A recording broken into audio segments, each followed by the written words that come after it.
Do you want to stay more focused on the right goals in your life, or even just figure out what the right goals are for you? Do you want clarity? Do you want better work-life balance? Well, you're in the right place. Welcome to Success Through Failure.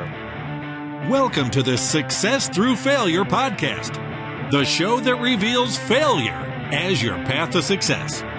You'll listen to intriguing interviews with some of the most successful people on the planet and learn how their failures became a launchpad for success and how yours can too. Here's your host, former Division I All-American wrestler, former Division I head coach, speaker, and personal coach, Jim Harshaw. Welcome to another episode of Success Through Failure. Today I bring you Erik Weihenmayer. As an eye disease began to rob Erik of his vision by the age of 13, he resisted the idea that blindness would sweep him to the sidelines of life.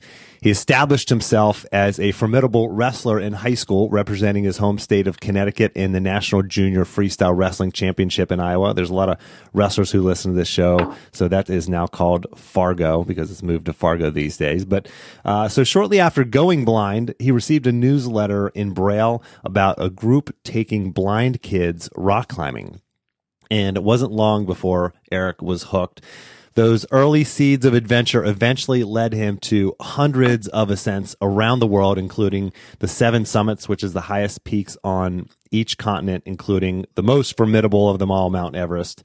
And as a blind adventurer who has climbed Mount Everest and more recently kayaked the Grand Canyon, Erik understands better than most that barriers are real and they're not merely perceived, and that obstacles are encountered that can either stop us in our tracks or we can figure out a way to harness them and propel ourselves to new places that we would never get to in any other way. And as a speaker, he's shared the stage with George Bush, Al Gore, Colin Powell, General Norman Schwarzkopf, and Stephen Covey. He's won an ESPY. He's been on the cover of Time magazine. He's been featured in Oprah and 2020 and many, many other media outlets. So let's get to this interview. For the listener, as usual, if you don't have time to listen to the entire episode, or if you hear something you like but don't have time to write it down, make sure you grab your free copy of the action plan from this episode at jimharshawjr.com/action. Erik, welcome to the show. Hi.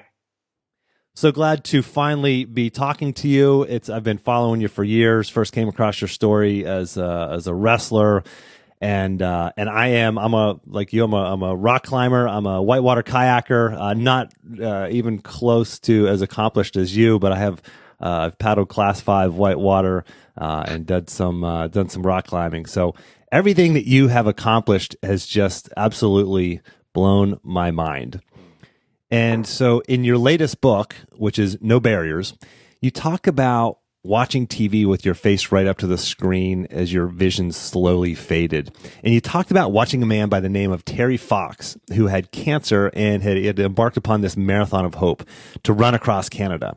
And you said this in your book. You said, "I dared to hope his light existed inside of me." And Erik, at that point, of course, your story had not yet been written. I mean, did you not know or feel or sense that you had this inside of you? Absolutely not. I didn't know at all. I did know that I had sort of a hope, a trust, this sort of optimism that life is good, right? Even though crappy things happen to us. And Terry Fox was a great example of a way how you make that good news for yourself.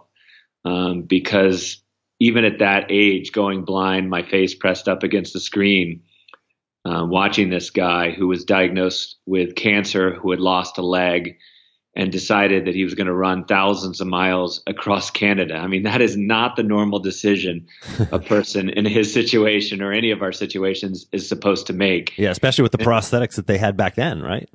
Oh, it was terrible. Like these clunky legs. He was an above the knee amputee. So yeah, he's sort of limping and hopping his way across Canada, blisters on his stump, terrible pain that he's going through. And it just was so unlike the movies or the books you read.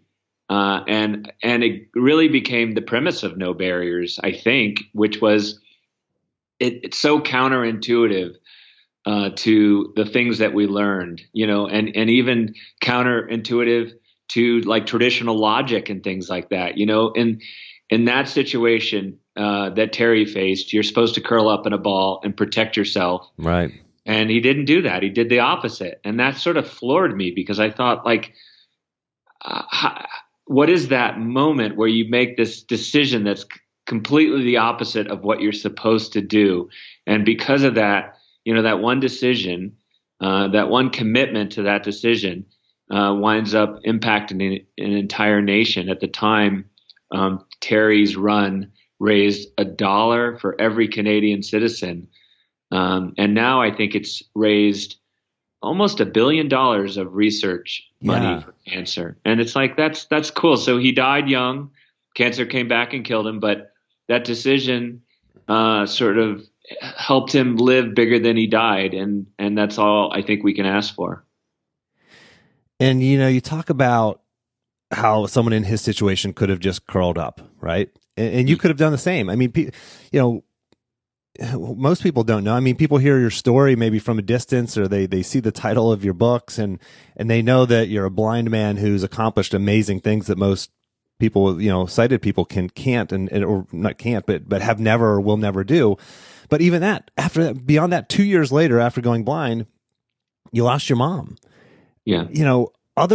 Other people have, with much less, much lower barriers, have done exactly what you said, curled up. I mean, people with much smaller barriers have curled up, or even sometimes it's not even that obvious. Some people just lower their goals, they give up on their dreams, they settle for less. I mean, why does that happen, and why did that not happen with you?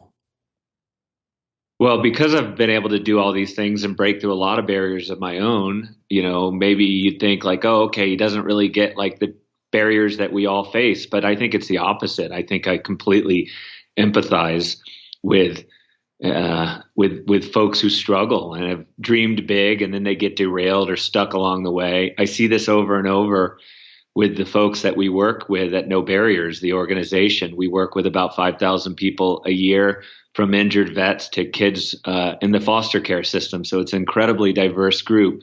But the part that unites us is that we all sort of struggle with this desire to break through barriers, and we yearn to break through them. And we all sort of are in that same boat of feeling stuck a little bit sometimes, or even broken or shattered, which you see in so many stories of the book. And I was there as well. I think it actually helps to feel it. In your TED Talk, you mentioned that you had that feeling of, like when you're training for wrestling and you're doing everything you're supposed to do and you're still not quite there, and you're just that feeling like of stuck and self-doubt.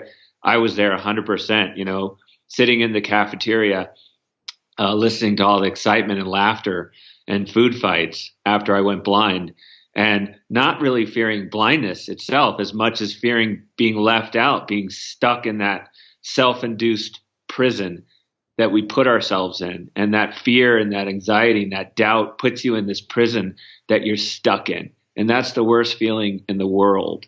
And so at the time, I think, and I didn't even know what it was at this point, but as I said, having sort of trust that life is ultimately good, I kept my hope alive. And I know it sounds almost a little cheesy, but one of the things I discovered with all these characters and No Barriers that I really tried to illuminate their path of growth was that they all do the same thing. They stay, they keep their heart open. That's the only way I can describe it. And that's the way I was in high school when I was blind and I felt really derailed, but I just kept my heart open to new opportunities and new possibilities. And when you keep your heart open and you fight that jadedness, that sense of just negativity of lashing out and blaming and misdiagnosing all the problems, all the barriers that you have, when you're able to keep your heart open, just even a sliver, good things come into your life. And that's the way it was for me, because at that time I got invited by a group of people that were taking blind people rock climbing for the first time. And that really was amazing. And then I also joined the wrestling team, those were two simultaneous things that changed my life. So how did those go initially? I mean, did you initially hit any barriers or struggle, or was it sort of something where you automatically just took to them? Well, obviously there's a sense of fun, but in all those, that's what keeps you motivated in the beginning. But yeah, sure, there were barriers. Just tapping my cane, my long white cane down the hallway towards that wrestling room and feeling, smelling that stinky, musty smell of the wrestling room and the music going and all the people and, talking and breathing and sweating and just like thinking, okay, how am I going to do this as a blind person? And you didn't wrestle before that when you were studying? I wasn't allowed to wrestle because I had these fragile retinas. That was part of my genetic eye disease, and if I got banged on the head, I could go blind faster. So I was like the bubble boy that couldn't do contact sports. When I finally went blind, the gloves were off. I could do anything I wanted. There was nothing else to lose. So that's when I said, okay, I'm going to do all these things I've been holding out on.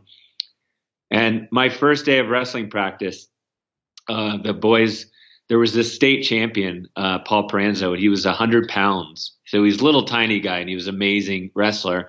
And he would line all the freshmen up one after the next and humiliate them. He'd pin them all in like 3 seconds, 4 seconds, just slam their heads into the mat. And he took me and he slammed my head into the mat just like every other freshman. And I love that. If he had babied me, if he had like kind of like let me, off the hook, I might have gone differently. But he pounded my head into the mat like every other kid in the line. And after that, I was like, this is my tribe. This is my family. Thank you. Huh. And I love that. I love being a part of something bigger than me. Yeah. That's a great story. Wrestling's one of those sports, even if, no matter where you're at, even if winning or losing, you tend to take a beating. But that first day on the wrestling mats is always a hard one. If you're blind, gosh, it's just it's a whole different level. And I found that I could use, techniques for sort of figuring out where people's legs were, even if I couldn't feel them, by the position of the rest of their body. And then also I would start with a hand contact. So there was a couple adaptations that I would use to wrestle. And then what's cool is that when I got off this offer to go rock climbing, I found it was the same thing. Rock climbing in a way was an extension of wrestling because, you're problem solving your way up the rock face. You're sort of you're making educated guesses about what was ahead of you. Even though I couldn't see the holds ahead of me, I could sort of sense the patterns in the rock to sort of figure out the puzzle that I was trying to unlock as I moved forward up the rock. And it just represented absolute adventure in my life. And it was the opposite of sitting in the cafeteria. It was part of the map that I think we're all building in our lives. And so you go off and you work your way up to climbing big mountains and mountaineering, and you climb Mount Everest. And what were some of the barriers and times where you got stuck in the planning of that trip or the actual execution of summiting Everest? Well, it really didn't begin with Everest because it was really like I was a rock climber, and I wound up being a teacher in Arizona, and I have a substitute teacher, a friend of mine, who was a climber. So we would go out on the weekends and rock climb. And then one day this guy says, let's try Denali. Denali is so different from rock climbing. There are plenty of challenges in blind rock climbing, but going and climbing the tallest mountain in North America, I mean, where do I start with barriers? But one of the cool things that I did was we kind of set a date. We set a date and said, we're going to be ready on this date. And we went out and got some sponsors and so forth. And then we knew, like, okay, we had a year and a half to train, and that forced us to be on the fast track. We went all around the country on, weekends and spring break, going to Mount Rainier, failing on every peak, but getting experts to take us under their wing and teach us everything we needed to know. And even though we didn't summit anything before Denali, we summited absolutely nothing. We'd failed on every peak. We had learned a ton I mean, and it's even funny. Like, we went to Long's Peak in the winter. That's in Colorado, and there were like 120-mile-an-hour winds knocking us over. We didn't even get close to the summit. We came down the mountain like wrecked, and it was at that moment, getting down to the parking lot, I had lost my goggles, and so my eyelids were frozen together by the wind. I remember prying my eyelids open Wow. in the parking lot and thinking, if we can do this, we can do anything. Like, this is the catalyst. This is the energy that we needed to go do bigger things. Yeah. Even though we didn't come close to succeeding. It was that moment when you put both feet in the water and you say, that was the energy we needed. And so we summited Denali on our 19th day. It turned out to be Helen Keller's birthday. So that was my first start to the big mountains. Mm-hmm. It's interesting you talk about, by doing something extremely hard, even though you failed, it gave you the confidence to know that you can do anything, that you can do hard things, and you can climb a mountain like Denali. Yes. And the other thing that was interesting, talking about failure, which is a really concrete example of this idea, is that, I was on Mount Rainier, and we were all, getting to camp kind of late, and it was windy and cold. It was snowing, and I was still learning the way. And my friend said, okay, you set up the tent, and then we'll be building the snow wall. And I'm setting up the tent, but I'd learned to set up tents, but I'd done it without gloves. And every time I took my gloves off in this environment, these pinpricks of ice would just hammer my hands, and they would instantly go numb.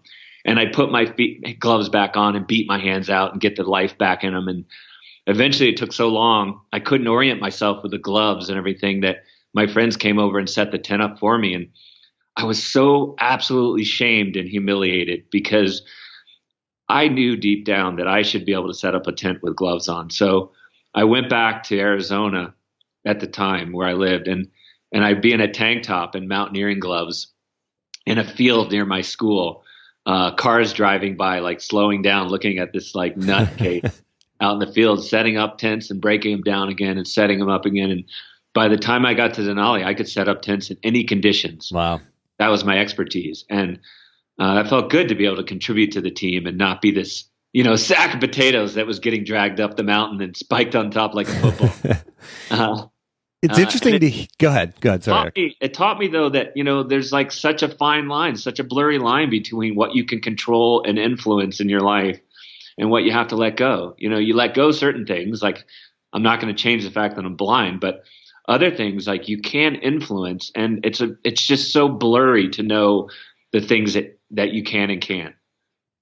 And it's interesting when I talk to people who have achieved amazing feats and incredible things, they've done things that most people aren't willing to do. Most people aren't willing to go out in Arizona in a tank top on a hot day, put on mountaineering gloves, and set up a tent in a field over and over. I mean, most people just aren't willing to do things like that, and they feel kind of silly when you're doing them, but that's what it takes. It takes doing things that most people aren't willing to even try if you want to set yourself up for potential success. And I find that over and over, whether we're talking about, climbing Everest or making $1 million or winning an Olympic gold medal, whatever the case might be. That's what you end up finding out is we're talking to people who are willing to do the things that most people just aren't willing to do. In the book, I write about something that I'm a big fan of. Obviously didn't make it up or anything. I mean, it was something I studied called metacognition, and it was this idea of just being absolutely vulnerable and accepting of the fact that of things you don't know. And ego can be a good thing, but it can also get in the way if you don't want to look stupid or silly. And so for me, I've always sort of adhered to this idea of metacognition, just being comfortable saying, I have no idea, but I want to go on the fast track to learning, and I'm going to sort of let all that stuff aside, and I'm going to be absolutely vulnerable here, and I'm going to learn as fast as I can. And when you are in that spirit, people do take you under their wing. You'll find amazing mentors coming all around in your network, and they will teach you the things that you need to know. But it's sort of another thing I learned through studying these characters of No Barriers is that because they were so open and vulnerable and appreciative of help, they went on the fast track to growth. Yeah. And so after you come down from Everest, you summit Everest, you're coming down, and your guide tells you this. He says, quote, "Don't make Everest the greatest thing you'll ever do." Yeah. And as a blind man who just summited Everest, how did that feel? I mean, you achieved something that most sighted people would never even consider. Some would consider this the achievement of a lifetime. And someone tells you, "Don't make this the greatest thing you'll ever do." How did that feel? Well, at first I thought that's really bad timing. PV is my team leader. I'm thinking, let me go home and rest for the next 50 years. And I lost 40 pounds, and, you want to go home and eat chocolate croissants. But also, as I reflected, like a lot of great challenges from people we love and respect, I mean, it turned out to be the greatest advice anyone could have ever given me, because a lot of people have some success in their lives, no matter what that looks like. And then do you allow that success to be your funeral, or do you use it as some kind of energy to propel yourself forward into a new adventure? And that doesn't necessarily mean like trying to top Everest, because that becomes like a resume thing. But just saying, like, where does this success take me in my life? That the next step where I'm going to grow and make the impact in life that I want to make. And it's sort of a crazy thing, because it's not like there's this perfectly defined map that you can see ahead and build, but there is a kind of a storm of energy that if you commit to riding that storm, you can carry it, you can ride it to some crazy wild places. And honestly, they often lead you towards new discoveries, but there's gotta be sort of, I guess, a commitment and a sense of courage to be able to ride that storm. For years, I struggled to feel confident around the type of people that I spend much of my time with, successful people like millionaires, CEOs, leaders. Part of it was just mindset, but also part of it was how I looked. Look good, feel good, as the saying goes. And I didn't look good. I didn't have clothes that fit and made me feel confident. So I started buying expensive shirts, but then I had to get them tailored fit to me, an athletic build. Then I discovered a new shirt. It's not only designed by athletes for athletes, it's designed to fit an athlete's body type. And it's made of athletic material. It's like putting on your favorite workout shirt, but it's a business shirt. It's machine washable and it's wrinkle free, which is totally a deal breaker for me. I hate high maintenance clothing. And it looks better than my expensive shirts that I used to buy, and it even costs a little bit less. Now I feel just much more confident. I know that I'm wearing good looking, well-fitted clothing that's designed to fit me. And if you want to see it, I shot a quick video of me opening my second shirt. Yes, I've now actually got 3 in my closet. But I show you the fabric and I show you the fit of this shirt. Just go to jimharshawjr.com/shirts. That's plural shirts with an S at the end. And grab a discount code for either free shipping or for 10% off. That's for my listeners. But jimharshawjr.com/shirts. And take a look for yourself. You can try one totally risk-free because it's free shipping for my listeners with that special discount code posted there at jimharshawjr.com/shirts. All returns, exchanges are free within 30 days, so there's absolutely zero risk to try one of these out. Again, jimharshawjr.com/shirts. This is my first time modeling clothing, so don't laugh. The shirt's awesome. My modeling skills, not so much. It's worth checking out the page just to see my bad modeling. So jimharshawjr.com/shirts. You go on to kayak the Grand Canyon, and as a fellow kayaker, I've run Class 5 whitewater in a small, strapped into a cockpit in a small boat, right? And going down the Golly River, it's like being on the back of a dragon. That's what I've tried to explain it to people. It's like being on the back of a large monster, and you can kind of control a little bit about where you're going, but the river's really in control in so many ways. But you did this blind. It's just absolutely beyond fathomable for me, having been someone who's actually experienced big water. Can you tell the listener a little bit about that experience? You've got a whole book on it. I mean, it's an amazing book, and I encourage everybody to go out and buy the book, No Barriers. we talked in detail about this. And actually, you start out the book with it's a great first chapter. I think maybe the introduction where you just really dive into this, and it's just incredible. But talk about some of the barriers to paddling big water blind.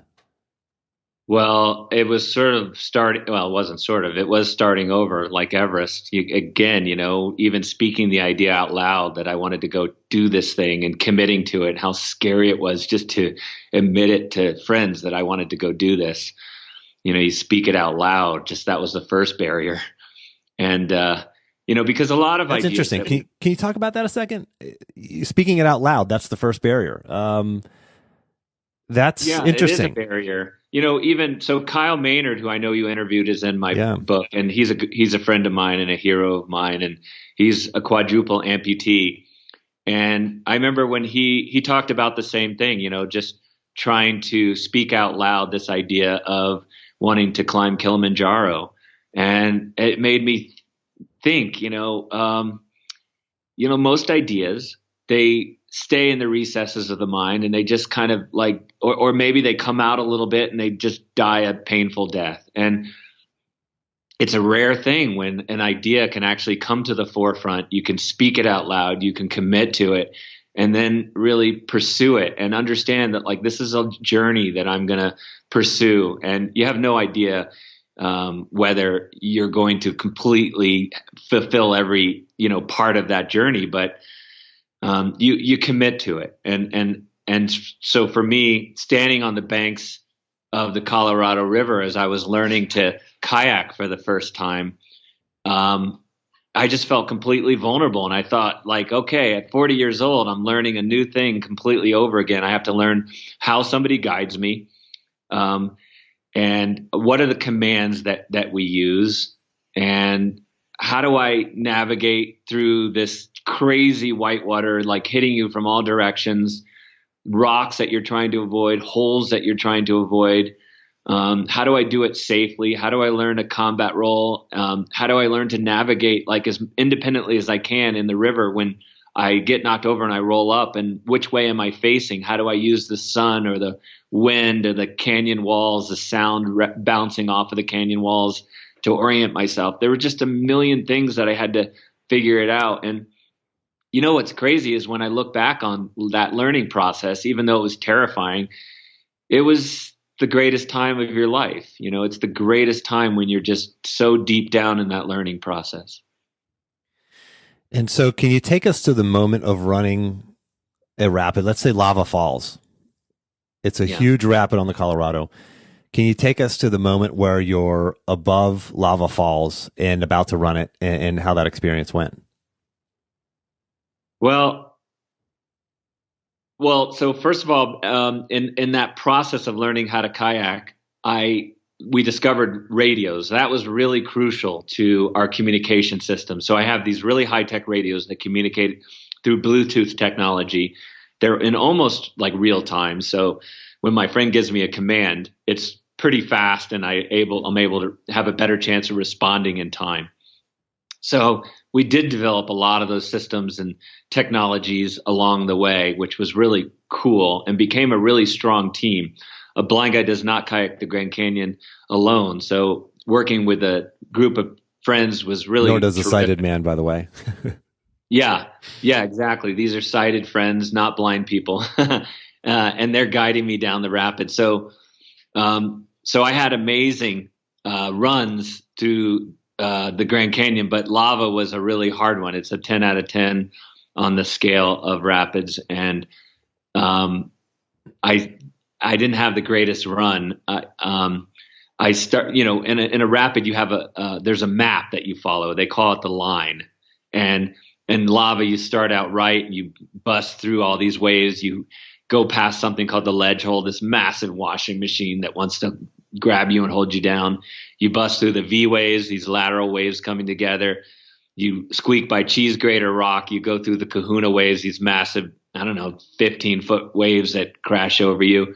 Then you ride all the tail waves out of lava. And I flipped right going into lava. I talk about the map of your life and the map of rapids, but flipping over on the top of lava was not part of that map. But no. I rolled over and I had a decent run. And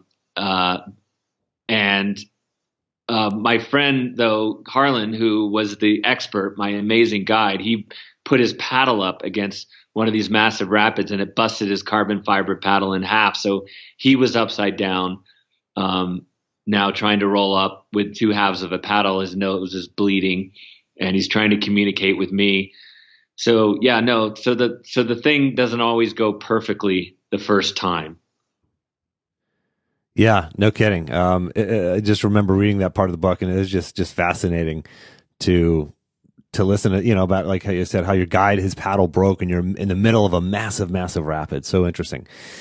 And throughout the book, you detail, Erik, a lot of amazing people. Mark Wellman, who's the climber who became paraplegic and then he climbed El Capitan. Kyle Maynard, who I interviewed in episode 5. If you're interested in going back and checking that out, it's an amazing episode number 5. You talk about a mountaineer who lost both legs below the knee due to frostbite, and he vowed that he was going to climb better than ever before. For the listener, Erik, can you talk a little bit about like does something tragic have to happen to us before we can find this incredible determination? People without disabilities, we can get caught up in thinking, well, if something like that happened to me, then I would have this incredible determination too. Like, what can we do right now, to find that determination to defeat these barriers, this self-doubt, these obstacles, whether they're real or invisible, that are holding us back from doing amazing things? Yeah, I think that's a great question because, it's not like I think blindness is some kind of gift that I'm so pleased about. You know what I mean? So it's not like that adversity has to happen for us to then kind of collect that energy and use it. Most of us, the adversities we face are like a lot of mosquitoes coming at us and biting us. It's not like one massive thing that crushes you. Sure. And so I think in a way the human psyche it's harder to respond to that attack of mosquitoes rather than the colossal adversity of blindness. So in a way, I think, it's all perspective, but in a way I feel sort of fortunate in a way because, responding to that adversity did teach me a lot. But I do realize, the invisible barriers are harder. And a lot of the barriers are sort of in the mind. They're invisible, and they're barriers of doubt and fear and anxiety. And for those, I think the best thing we can do is to really try to turn into whatever that storm is. And I think it's really looking at what are those mosquitoes, coming at us? What are the true barriers in our lives? A lot of times we misdiagnose, what the barriers are. We kind of like lash out and we sort of blame things, and we're not really turning inward and saying, what is the barrier that truly is holding me back? I think part of it is just really wrestling with what that true barrier is or what those true barriers are. And then having the courage to sort of commit to attacking that barrier. And as I said, there's some barriers like blindness that you're not going to ever do anything about. And then there are some that you can influence. So figuring out the barriers that you can truly influence in your life and then committing to those. There are these great thinkers out there that talk about just like play to your strengths. And that's wonderful. I think that's very, very smart to play to your strengths. But a lot of times the strengths that come out of us are actually born through adversity. So if we turn into those barriers and we pinpoint them and then we attack them, sometimes it releases strengths that we didn't even know existed. Yeah, that's incredible. Our strengths are oftentimes born of adversity. I think you say it best in the one point in the book. You talk about a man who, this is at the No Barrier Summit, who he couldn't walk since a particular injury that he had. I can't remember exactly what it was, but you taught him to walk using trekking poles. And he said, in tears, today is my Everest. Yeah. Everybody has their own Everest, right? It doesn't have to be climbing a mountain, doesn't have to be paddling a river. There's so many of our own things that we can work to accomplish that that don't have to be, they don't have to be these amazing adventures, but they can be your own amazing adventure in your own life. And that's why tools and innovation is so important in this no barriers equation. I'm sure like everyone you interview talks about innovation and so forth, but it is so key because for that guy, it didn't matter how determined he was. Without those certain trekking poles, he was not going to walk down a set of stairs. And what was holding him back from that? Just saying, okay, I got to keep my heart and my mind open to new ideas and the possibility that I can find something that's going to help me. And because he kept his heart open to the possibilities, he came to the summit. It led him to the summit. It led him to people who then started problem solving for him. It led him to the company that said, hey, check out these special trekking poles. They might be a great idea. And that leads him to this great discovery in life. It's the perfect no barriers equation of how it started with him. And I'm going to read for the listener, I'm going to read the No Barriers Pledge, Erik, that you have on your website. It says, quote, I pledge to live a no barriers life. In doing so, I am promising to harness adversity, break through my personal barriers, and create a life of purpose and impact. I will always remember that regardless of our abilities, we all have some type of barrier in our lives, and that no matter what barriers I face, what's within me is stronger than what's in my way. Man, that's powerful. Yeah, and it gets into some tricky territory here because, no barriers is not a religious Christian, affiliated organization or movement, but it really does move into the spiritual because, you have to believe that there is something inside of us. We call it the human spirit or the light or soul, whatever you want to call it, but there is something inside that we got to commit to tapping into. And I think that's maybe the greatest insight that we try to teach people, that I've seen people time and time again either tap into or fail to tap into. We're constantly trying to teach people, tap into what you got. And it may just be flickering at this point. It may be full of doubt and fear, but you got to tap into it and grow it and nurture it and then use it to blaze forth into the world. And as fragile and vulnerable and all the barriers we have, we still got to commit to that and not just, sit in that prison of that we've created, I guess. Yeah. So Erik, can you talk to me and tell us about a time where you failed? And I ask all my guests to share about a moment where they failed. And you're very open about this in your book, about different failures and struggles and obstacles that you've had and how you've overcome them. But can you tell us about a specific time when you failed and as a result, maybe you felt, hopelessness or just that overwhelming self-doubt that comes with failures that is holding most people back, but something that you were able to overcome and achieve success despite of it, or maybe even because of it? I mean, it's that I have a dozen examples, but I'll just share one of them. And that was when I was learning to kayak the Grand Canyon. You're on this learning track and you, as I said, you're like vulnerable, you're metacognition, you're doing all the things, moving forward, right? You have great mentors that are taking you under their wing and teaching you everything they know. And you're having this positive experience of growth. And then for me, I went to the Usumacinta, which was a river on southern Mexico. They call it the Grand Canyon of Mexico. And it's massive water, already bigger than the Grand Canyon, but it rained a ton and it went up to, 10 times bigger than the Grand Canyon. And when that much water is rushing through a canyon, it just gets massive and really traumatic and just huge waves, huge whirlpools. They actually are so big, they call them vortexes. They swirl across the surface of the river and they're 9 feet deep. They can suck your bow of your boat down and hold you down. They're so powerful, they'll pull your shoes off your feet. Wow. And I got into one of those vortexes and got held down, and I paddled over to the side, or my friend pulled me over to the side. I was in the water and he rescued me, got me to the edge. And I was just so, I just almost had trauma.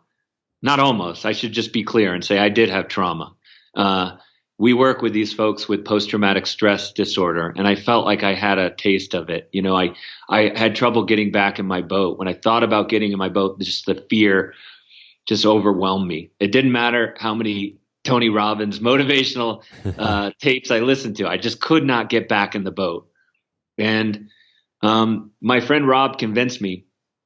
And this is one of the great things that I think we can all do is, it sort of taps into even this idea of neuroplasticity in the brain, that you can rebuild yourself when there's this trauma that you can't get through, like it was in my case. So he said, we got to start over.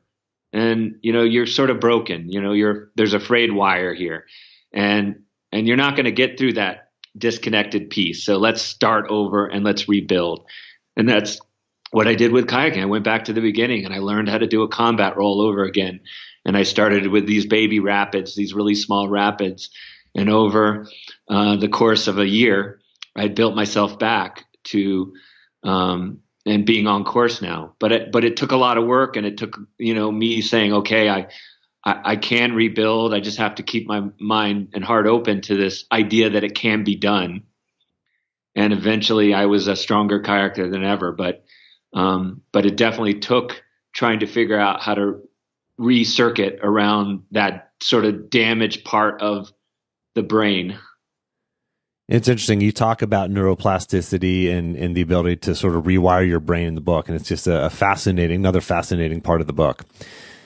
Erik, can we get really practical here for a second? Can you share an action item that the listener can take in the next, say, 24 to 48 hours to start moving towards their goals? I mean, my listeners like to walk away from listening to my podcast with something clear, concrete, and actionable. Is there something that you can recommend that they can do in the next 24 to 48 hours to start moving towards their goals?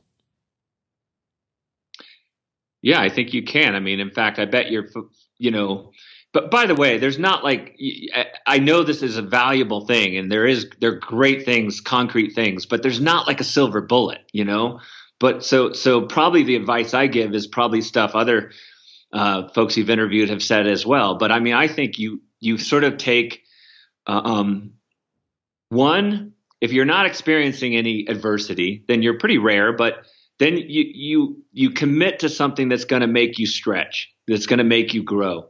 In my last book, I wrote about the idea of quitting camping and climbing, and we just kind of made up these terms, but they're based on real people and real statistics that most people reach a certain degree of success in their lives, and then they start camping for a number of reasons. And that sort of creates stagnation, I guess, in our lives. So really commit to climbing, commit to what is that stretch goal, that adversity challenge that you want to commit to. And then what you should do is write down all the things that are holding you back, all the reasons why you shouldn't do it. And then really start analyzing those barriers and trying to figure out how you're going to attack each of those and harness each of those every step of the way. But a little self-induced challenge actually can go a long way in your life, because it really does bring out the best in human beings. I think it's interesting that you said to write down all the reasons why you can't, or all the reasons why you shouldn't. And it's interesting to think of it that way, because if you write down all those, then you're actually identifying what the barriers are, what the obstacles are. And you can actually, now that they're out in the light, you can actually attack them and find ways through, around, over them, whatever the case might be. So yeah, it releases a kind of energy around each of those. And you realize maybe some of those are sort of self-induced. Some of those aren't really real. Some of those are real, but there are solutions out there, that you can research, you can figure out. And so, yeah, I think about I really pinpointing what those true barriers are in that process is really a great energizing process to go through. Yeah, I agree. Erik, I feel like we could talk for 2 days. Thank you so much for taking time to come on the show. Can you take a minute and sort of promote yourself? Where can we find your book? Talk about your No Barrier Summit, et cetera. Well, if people want to get involved in No Barriers or has somebody with a challenge, and that's all of us, by the way. So if anybody you want to recommend to No Barriers, you can go to nobarriersusa.org. We do all sorts of really fun and powerful events where we celebrate how people break through barriers in their lives. And if you read the book and you want to give me feedback, we love to hear from people. I feel like the book can help sort of plant the seeds of our movement that is growing every day. And so by reading the book, you really understand this whole idea, this whole philosophy of no barriers. So write us at touchthetop.com and you can give me your feedback. I write back to everyone. And also, if you give me your feedback, we'll send you a DVD of my documentary, which won a bunch of awards of climbing Everest. It's called Farther Than the Eye Can See. That's how much we believe in this movement that we're trying to build. Wow, incredible. And for the listener, I will have links to everything that Erik just mentioned there in the action plan. Just go to jimharshawjr.com/action, and I'll have the PDF for this episode there waiting for you. So, Erik, thank you so much for making time to come on the show. I know you're a busy guy. You got a lot of things going on. Incredible story. Like I said, I've been following you for a long time. It's great to actually talk to you. Okay, thank you for having me on. And what's cool is that, I know the movement that you're building and no barriers. I mean, in a way, all these things are the same, right? At a macro level, they're all the same. So it's great to see, this community of people striving to do something big in their lives and important things and high impact things. It's just great because I feel like I'm part of your club. Yeah, well, I appreciate that, and I feel like I'm part of your club now, too. So thanks so much, Erik. All right, wonderful. For the listener, until next time, take the time to get clear on your goals and embrace failure as a stepping stone on your path to success.